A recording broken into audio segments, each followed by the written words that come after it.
ಮೌನವೇ ಶ್ರೇಷ್ಠ ಅಸ್ತ್ರ.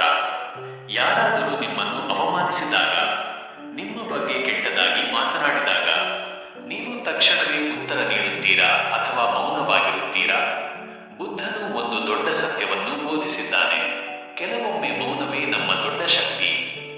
ಸಾವಿರಾರು ವರ್ಷಗಳ ಹಿಂದೆ ಗೌತಮ ಬುದ್ಧನು ಜೀವನದ ಬಗ್ಗೆ ಅನೇಕ ಸತ್ಯಗಳನ್ನು ಬೋಧಿಸಿದನು. ಅವನು ಕಲಿಸಿದ ಒಂದು ಪ್ರಮುಖ ಪಾಠವೇನೆಂದರೆ, ಪ್ರತಿಯೊಂದು ಮಾತಿಗೂ ಉತ್ತರಿಸುವ ಅಗತ್ಯವಿಲ್ಲ. ಕೆಲವು ಸಂದರ್ಭಗಳಲ್ಲಿ ಮೌನವು ನಮ್ಮ ಘನತೆಯನ್ನು ರಕ್ಷಿಸುತ್ತದೆ ಮತ್ತು ನಮ್ಮ ಮನಸ್ಸಿಗೆ ಶಾಂತಿಯನ್ನು ತರುತ್ತದೆ.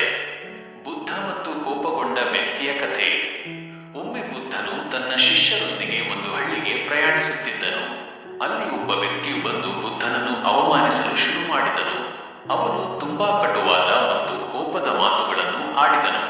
ಆದರೆ ಬುದ್ಧ ಏನು ಮಾಡಿದನು ಗೊತ್ತೇ? ಅವನು ಸಂಪೂರ್ಣವಾಗಿ ಮೌನವಾಗಿದ್ದನು. ಇದನ್ನು ನೋಡಿ ಶಿಷ್ಯರು ಆಶ್ಚರ್ಯಚಕಿತರಾದರು. ನಂತರ ಅವರು ಬುದ್ಧನನ್ನು ಕೇಳಿದರು, ಯಾರೋ ಒಬ್ಬರು ನಿಮ್ಮ ಬಗ್ಗೆ ಅಷ್ಟು ಕೆಟ್ಟದಾಗಿ ಮಾತನಾಡಿದರು, ನೀವು ಯಾಕೆ ಮೌನವಾಗಿದ್ದಿರಿ? ಆಗ ಬುದ್ಧನು ಒಂದು ಸುಂದರ ಉದಾಹರಣೆಯನ್ನು ನೀಡಿದನು.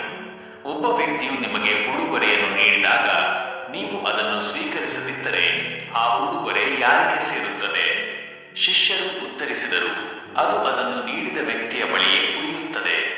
ಆಗ ಬುದ್ಧನು ಹೀಗೆ ಹೇಳಿದನು, ಅದೇ ರೀತಿ ಯಾರಾದರೂ ನಿಮಗೆ ಕೋಪ, ಅವಮಾನ ಅಥವಾ ಕಟುವಾದ ಮಾತುಗಳನ್ನು ನೀಡಿದಾಗ ನೀವು ಅದನ್ನು ಸ್ವೀಕರಿಸದಿದ್ದರೆ ಅವು ಅದನ್ನು ನೀಡಿದ ವ್ಯಕ್ತಿಯ ಬಳಿಯೇ ಉಳಿಯುತ್ತವೆ.